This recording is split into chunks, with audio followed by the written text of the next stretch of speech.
Imagine waking up one morning and seeing someone dancing wildly in the middle of the street.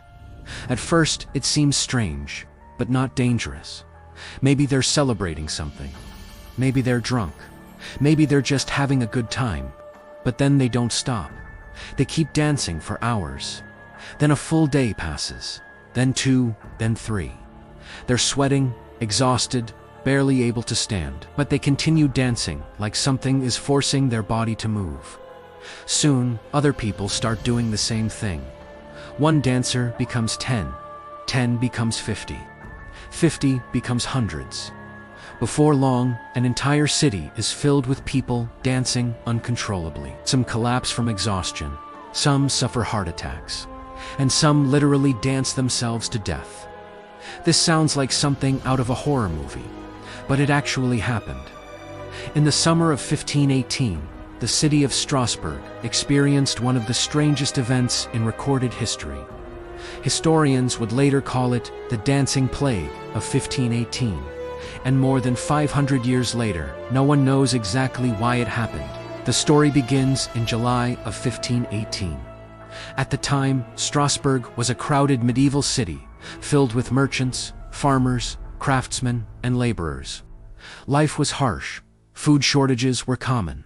Disease spread easily through crowded streets.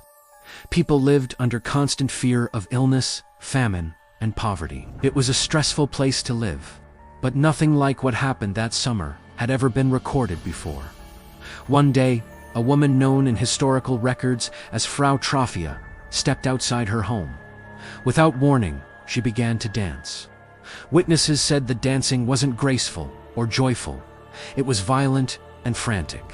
She twisted her body, kicked her legs, and spun wildly in the street. At first, people thought she was simply behaving strangely. But hours passed, and she kept dancing. Then night came. She was still dancing. By the next morning, she had barely stopped moving. Her feet were bruised and bleeding. Her face was pale with exhaustion. But she continued day after day. She danced almost non-stop, and then something even stranger happened. Within a week, other people began dancing too. Nobody knows exactly why. But suddenly, more residents of Strasbourg were caught in the same uncontrollable movement. One dancer became several.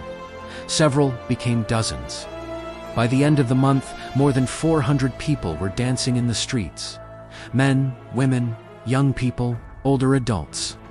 None of them could explain why they were dancing. Many of them appeared terrified. Witnesses reported seeing dancers screaming in pain as their bodies gave out from exhaustion, but they still couldn't stop. Some dancers moved for days at a time. Others collapsed, only to get up and begin moving again. Soon, the situation turned deadly. People began collapsing from exhaustion. Others suffered strokes or heart attacks. Some historians believe up to 15 people per day may have died at the peak of the outbreak.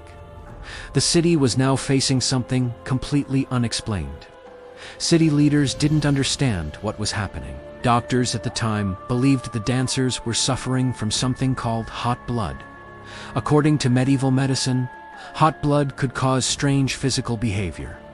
The doctors believed the cure was simple.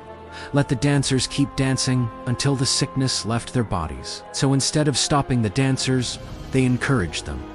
City officials cleared open spaces for people to dance. They built wooden stages, and unbelievably, they hired musicians. Bands were brought in to play music while the victims continued dancing. The logic was that dancing would cure the illness, but the result was the opposite. Music attracted more people, more spectators gathered, and some of those spectators began dancing too. The outbreak grew even worse. Soon the streets were filled with exhausted dancers collapsing from fatigue. City officials finally realized they had made a terrible mistake.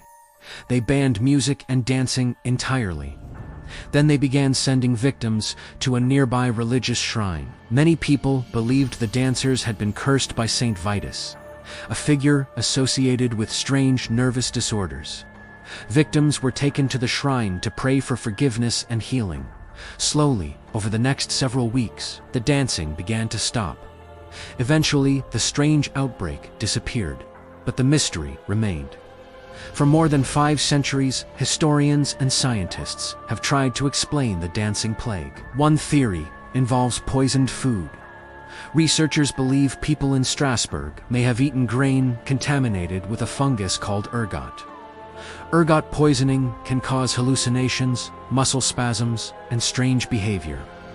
Some scientists believe the contaminated grain may have triggered uncontrollable movements in the population. However, many experts doubt this explanation. Ergot poisoning usually causes severe illness, seizures, and paralysis.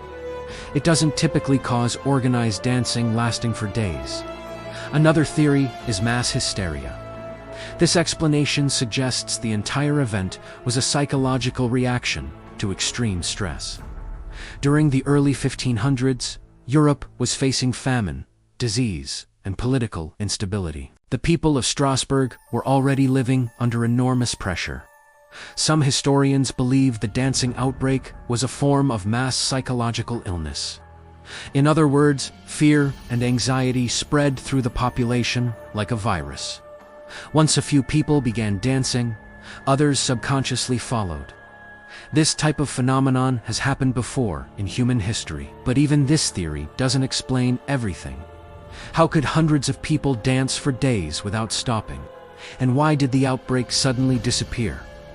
Today, the dancing plague remains one of the strangest medical mysteries in history. Historians continue to debate what really happened in Strasbourg during the summer of 1518. Was it poisoning, psychological illness, religious hysteria, or something we still don't fully understand?